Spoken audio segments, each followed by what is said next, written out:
What do you do when you feel like the progress that you're making isn't enough? It's not fast enough.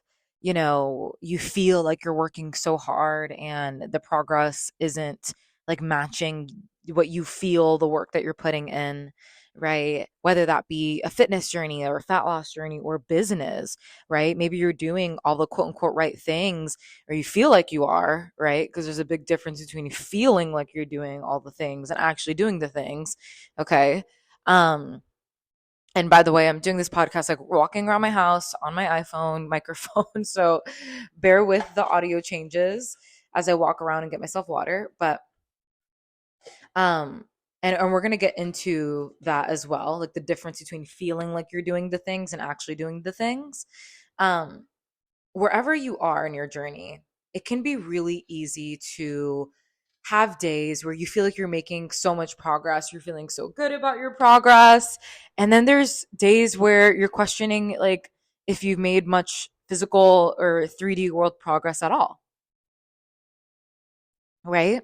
Even if you're healing, like sometimes you feel like you quote unquote healed from something and it comes up again in a different way. And you're just like, what the fuck? I thought I healed from this. And that's just not how healing works. That's just not how progress works. That's not how growth works. Okay. Growth isn't linear. It isn't. And we hear this all the time. It's not linear. It's more of like this spiral in a way where you're an upward spiral, right? Where you're constantly oscillating back and forth from little things. But if you were to zoom out in the bigger picture, you're on that uptrend, right? Maybe a spiral isn't like a good example, but think of like, the stock market, right? Even when you think about like weight fluctuations and things like that, it's like your growth is going to have its dips and its valleys and its peaks. But at the end of the day, if you were to zoom out over the past year, 2, 3 years, like how have you changed? What has been the invisible ROI, the invisible growth and progress that needed to lay the foundation, that needed to be there first in order to make way for now the physical progress, right? Whether that be financially, physically in your body, et cetera, et cetera. And it can be so easy when we are, bettering ourselves that we get dysmorphia. We get like body dysmorphia, skin dysmorphia, relationship, struggles, and it can just show up in so many different ways. But what I really want to talk about today is how to move through when you feel like your ego is feeling like progress isn't fast enough, right? And so everybody listening to this podcast is going to be in a completely different part of their journey. So I really need you guys listening to use discernment and take what I say with a grain of salt and relate, like take what resonates and leave what doesn't. And if you get triggered by anything, that's a good sign that there is something underneath there that needs to be looked at. Okay. And remember, guys, you are not your ego. Our ego is the human psyche part of ourselves that is defensive, that is always trying to protect and keep us safe, and is fearful and critical. And we love the ego because it keeps us safe. However, it's meant for keeping you the same. It's not meant for your growth. Okay. So, with that being said, in those moments where you feel like you're not making quote unquote enough progress, again, whatever area in life you want to relate this to, the first thing always, as someone who's been through this, not only in my fitness journey, but also in business, and also as someone who's been a coach for 6+ years now and has worked with over 300 women at this point and has a background in psychology and just understanding the way the human mind works, is to take radical responsibility. Radical responsibility. Okay. What I mean by that is it's very easy to like put the blame on something outside of us, right? Whether it be, oh, it's my hormones, or oh, it's, well, I know I could make more progress if XYZ, but it's just so hard because like blah, blah, blah. And, it's just so hard because this and that. That's not going to get you the results that you want. Respectfully, your goals don't give a fuck how you feel. Your goals don't really know, nor do they care about how busy and hectic work is, and what's happening over here and what's happening over here. Okay? This isn't to be cold. It's just to be real. And what I see and observe a lot of the times, and this has happened to me too. Like I've been in that position where you feel like you're working hard and that work should be enough and you feel entitled to results. It's entitlement. Because at the end of the day, there is going to be a level of precision that's needed in anything in life. And you can be in denial and be like, well, this person didn't have to do that. And this person, why does it get to be easy for them? That's still not going to actually, like, how is that actually going to benefit you doing that? Right? It doesn't. So, what is within our control? The first thing always is to take radical responsibility. The magic you're looking for is always in the work you're avoiding or not doing. Our brain has a funny, cool way of quite literally filtering out the things that we're not doing and focusing on the things that we are doing to make it feel like, no, I'm doing everything. And then we like to act like all, like, for example, let's say like fat loss for an example. Let's say you're like, well, I'm tracking my food. I'm doing cardio, I'm working out. And it's like, cool, but like you're tracking your food, but you're not actually hitting your goals. Tracking your food, hitting your goals is not the same thing.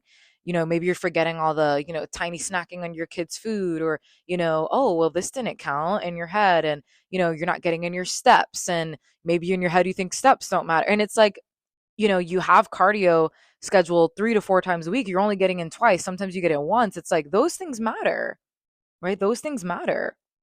And it can be really easy to be like, well, I feel like I'm doing all the things. What you feel doesn't matter, respectfully, because what matters is what needs to get done to get the result that you want. And it's the same thing with business. I was super in denial. Like, there's certain things you have to track in business, and certain things that, you legitimately at this point in business, like, I know you do need to do. And I was so like, well, I built my business up until this point without doing that. Like, why do I feel like I need to do that? You know what I mean? And I would go without doing those things. And then I would not get the results that I desired. And not only that, my energy shifted because my energy was getting into a place of entitlement and scarcity. And when you feel like entitled in a way, and again, you're not consciously going to admit that you're entitled, like, it just feels like, oh, I'm not entitled, like, I'm actually doing the work, like, I feel like XYZ. Again, guys, radical responsibility. This is not about shaming yourself. This is not about making yourself feel like shit. This is about being objective. And that's one of the best skills that I've learned in business, and as being a coach as well, is objectivity is king, right? If you don't know objectivity means, is there's being objective, and then there's being subjective. Being subjective is like, this is my opinion, right? So, like, let's say, there's a guy in front of us. He could be hot to one person. He could be like, he's okay to another person. It's subjective, right? Bodybuilding competitions, everybody looks good. It's subjective. They're literally like going based off of opinion. Objectivity, you can't like really, it's just based off of evidence, data, logic, fact. So there is no arguing with it. It's like when you step on the scale and it's up 2 pounds, like, you can create all these stories in your head, but at the end of the day, the reality is that you need to take a shit, or that you're a little bit sore, or that, you didn't drink your water yesterday, hit your water goal. And so you can create all these stories in your head about, like, oh, well, maybe it's because I had bread, and maybe it's because I ate after 7. And it's like all these stories, and like, man, I'm not making progress. And it's like, you're creating all this stress and stories out of something that is false and an illusion, and reality, what is truly real.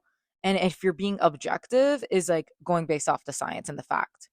And so taking radical responsibility is not about shaming yourself. It's about being real with the work, the little things, because it's not the big things that we're usually not doing. It's usually the little things that slowly add up and we write off. We write it off. We think, oh, not we don't think that it doesn't matter. We just think that we can get away with it. And we can't. And I think that's the beauty of really reaching your goals is that it requires you to woman up in a lot of areas of life. I saw a post the other day, and I'm, a PCOS nutritionist as well. So I do work with what we do at Embody Her, work with women with PCOS. I've had my own struggles with hormones as well. And I saw a post, and again, like, use discernment because a lot of people have a lot of different issues, but it was talking about how it's so easy to blame like your hormones and your metabolism for the difficulties, but not taking responsibility for the lifestyle habits and ways that we may have coped in the past that contributed to that. Only around 20% of that is genetic. Where's the rest of the 60-70% coming from? It's coming from you know our lifestyle habits leading them to that point, environmental things leading them to that point, energetic things, emotional things, even traumas. And that doesn't make it our fault. But again, taking responsibility for what we can take responsibility for and taking control of that, right? Instead of seeing it as a crutch and seeing it as like for example, I have ADHD, and for a long time I saw it as a crutch. I saw it as like something that like impaired me, and I honestly would just use it as an excuse for everything. Like, and look, it is hard. However, when I actually started to just look at it as something that could actually be my superpower, like I was like, what if I was conditioned to think that like ADHD was like a default? But what if I just like I need to work in a way that works for me? For one, I work really well under pressure. So like I have deadlines with things, but like I allow myself to procrastinate sometimes because I know that I'm going to get it done, and I work good under pressure. Works for me. People tell you not to procrastinate, and you shouldn't because it definitely makes it more stressful, but I've learned a way to make it work for me. I'm a great multitasker. I would say that completing things to fruition is definitely something I'm still working towards. Like starting, stopping, that kind of thing, but I'm building that strength. And so before I go off track, it's really just about where can you take radical responsibility? Because the magic that you're looking for always is in the work that you think that, doesn't really mean have that much of an impact, and it really, really does. So I want you to think about the areas in your life where, you feel like you could be making more progress, and maybe you are really on track with certain things, but what are the things that you tend to not be consistent with? What are your blind spots? What are the things that like you got to do in the back of your head, but you kind of just like more often than not skip out on it? And be really real with yourself. And if you're at the point where you're like, I get in 10,000 steps a day consistently, you check it off every single day, you're hitting your nutrition goals every single day, you have data to support that, you're doing all the things, then that's when we need to actually look at where we need to make adjustments, right? Whether stress is too high and we need to actually reel things back, or we need to adjust your macros, or we need to, adjust your step goal, or we need to adjust things. And that's when we actually adjust things. That's when we adapt things. But a lot of times more than not, usually it's just like we need to dial in on certain areas and get that result. Okay. Now that we've taken like radical responsibility, I would say the other thing is, where are you comparing your progress and your timelines? Because I will say that if you are consuming content of other people's progress, you're on TikTok, you're, on Instagram, your friend is doing some diet, this person's doing this, and they're like down 10 pounds in a month, or they're doing some drastic BS that is gonna last short term, because I promise you, we've all done shit like that, and like it happens fast. And we always tell ourselves when it comes to like fat loss, like, oh, I'll just do this like thing that's gonna help me lose weight really quickly, and then I'll slowly wean off. You never slowly wean off. You never slowly wean off. You always end up burning and crashing. You always end up binge eating. You always end up being ravenous. You always end up in this yo-yo effect. It just happens. If you know, right? But when you are comparing yourself, I mean, all the time, and here's the thing, guys, our subconscious mind is always comparing. Like, you don't have to actually like actively compare. Our brain is already doing it. So when we are constantly like looking at highlight reels of other people, it can really, really make you doubt your process. And your process is your process. Everybody has different dieting history, metabolic starting points, hormonal starting points, relationships with food, different levels of knowledge, different everything. And we don't see that on social media. We just see like, someone doing something and they're obviously going to highlight that. But what we don't see is what happens 6 months down the line, a year down the line. The only person you should be comparing yourself to is yourself. Okay. And embodying that version of you. And if you're the type of person right now where like maybe there's a past version of you that like you want to get back to, but maybe you got to that place from a really extreme place. It's like, how can we clean slate it? And instead of comparing so much to the past, because maybe you want to look that way or you want to embody certain traits, that's fine if you want to embody certain traits. But like, how can we create just like a better future and not just compare to the past all the time? Okay. Especially, if you're a mama, it's like it's easy to compare like where you were before. And it's like that's already said and done. Like, let's create an even better new beginning.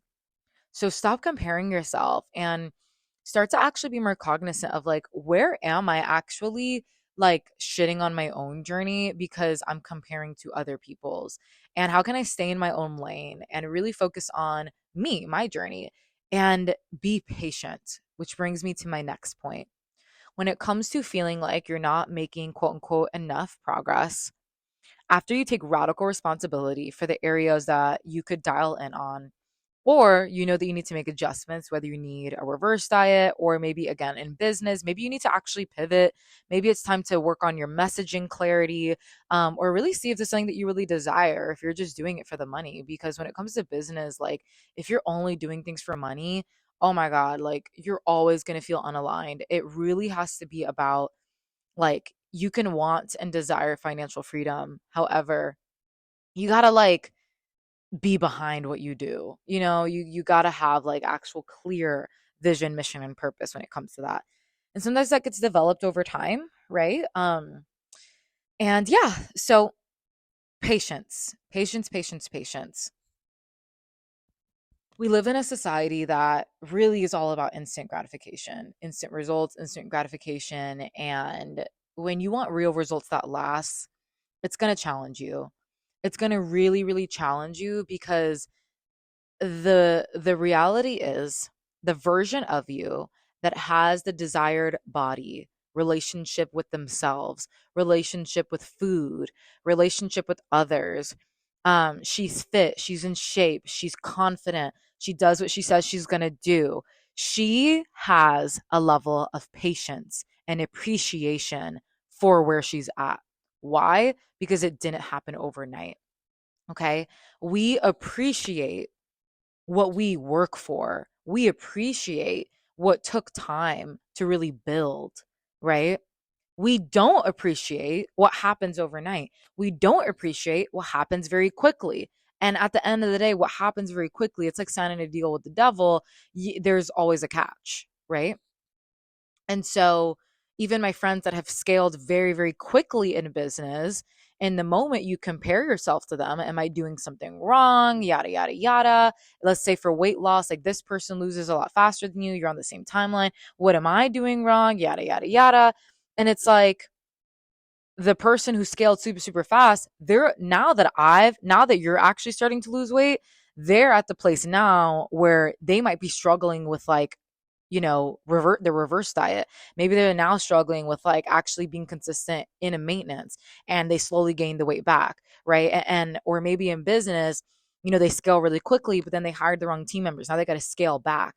And so this isn't to be like, shitting on anyone or anything. It's just to show that you can't compare, and that patience really is a virtue, because you're going to have a deeper appreciation. And at the end of the day, like your health and fitness business, whatever, as long as you're alive, you're on a journey. So being patient with being someone you've never been before, I always say that, be patient in the process of becoming a woman you've never really been. If it's been 2, 3, 4 decades of certain habits, of certain approaches to fat loss and fitness, of certain mindsets and conditionings, well then baby, 6 months, that's 3 months in fitness years, right? A year, that's 6 months in fitness years, right? And so it's going to take time. And honestly, I don't even like to say it's gonna take time all the time because like I believe if you always say it's gonna take time, like then it's just gonna keep taking time. Like you can collapse the time that it takes to get the results that you want, but it's gonna take intention. It's gonna take strategy and it's gonna take precision, right? And using your intuition along the way because your intuition is the key to like those shortcuts in a way, right? For example, I could strategize what content I want to post this week, but the piece of content that just comes to me in the moment that like I just really feel like sharing is always going to do the best, right? Which is going to connect me to even more aligned women. And if they're struggling, it's going to allow me to help them if they are in that place to be supported, right? So, patience is a virtue, guys. And I know it's easier said than done. And I know when we're in the midst of it, it's easy for our ego to be like, oh, well, it's been long enough, or well, la la la la. And it's like, check your ego, right? Because our ego is going, your ego is what's going to leave you depressed and feeling entitled to shit. And it's really about leaning into like, when I feel like, progress in whatever area of life is not enough, what do I really mean?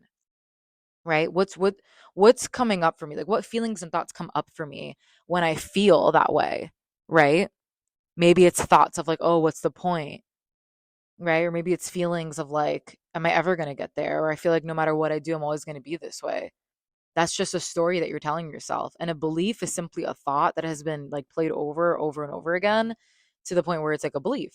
And the thing is, guys, our subconscious mind is always trying to confirm our subconscious belief systems. So if you have that belief, then you're always going to be looking for evidence to support that belief. Look it up. It's called confirmation bias. This is why, you could literally like someone could do something so wrong, like let's say it's like a reality TV show star or a politician or whatever. They could literally blatantly do something wrong, like so wrong, and like people who are obsessed with them will just turn a blind eye because the subconscious is all about supporting your belief systems. It's stubborn. It doesn't like to know that it's wrong, right? And that is not going to serve your growth. So when it comes to like feeling those thoughts, if your best friend was feeling that way, what advice would you give her or him or them? Okay, like what would be your advice to them? What would you tell them right now? Okay? Because there's nothing wrong with having those thoughts and feelings. But are they actually true?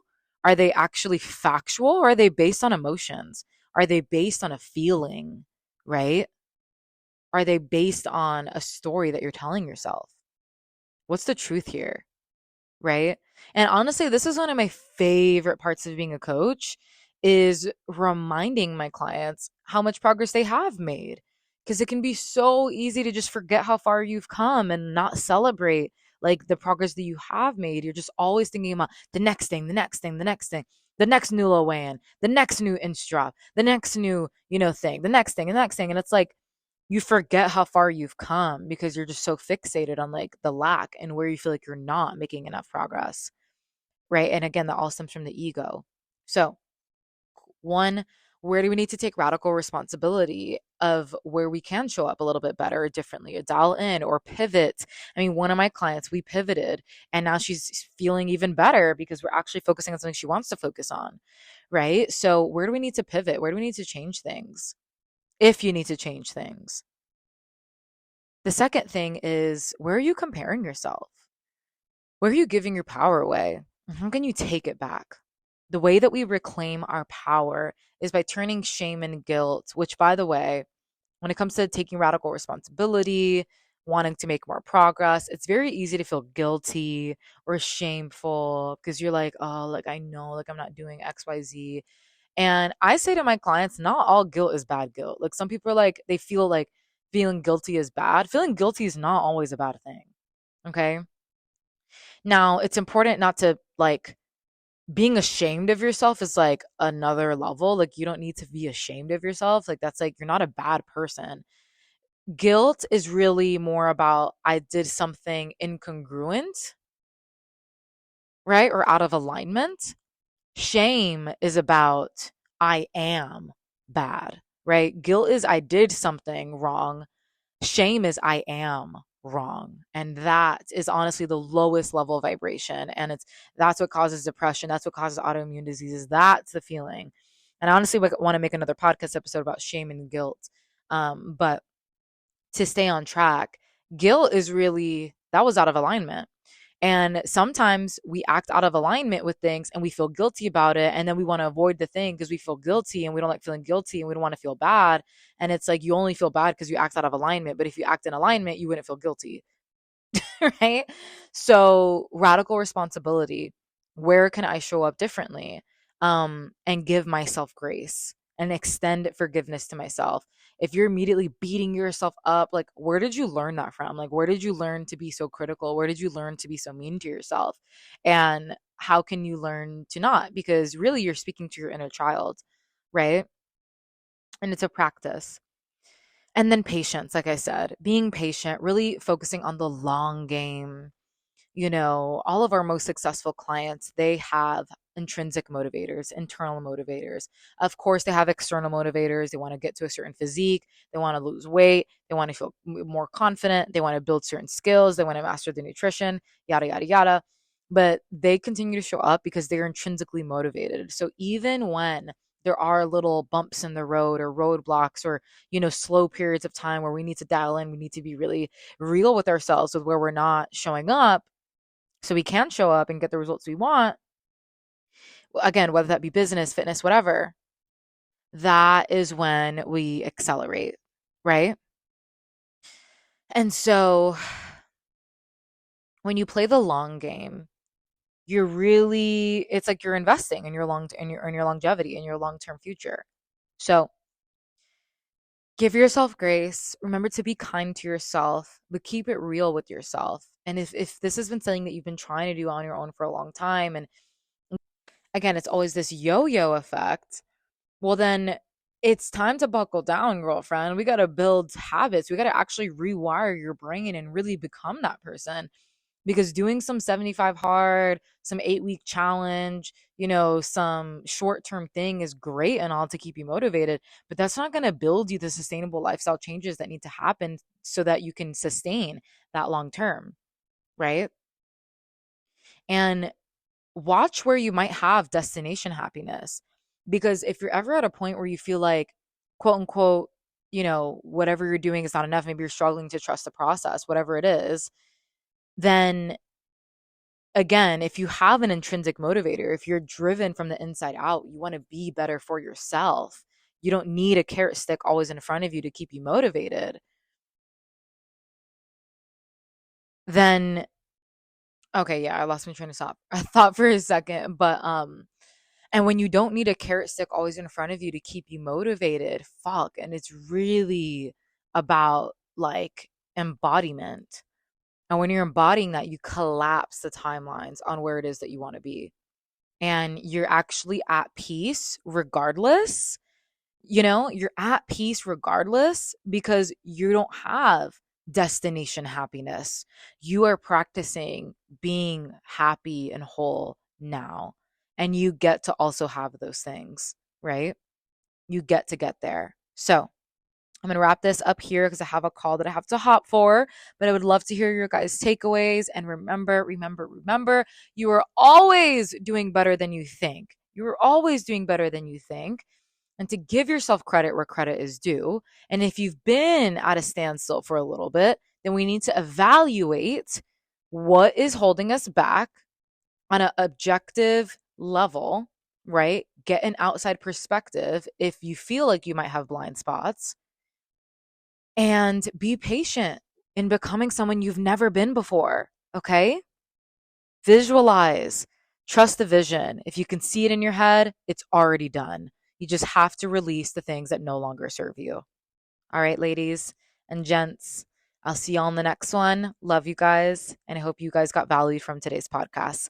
Bye.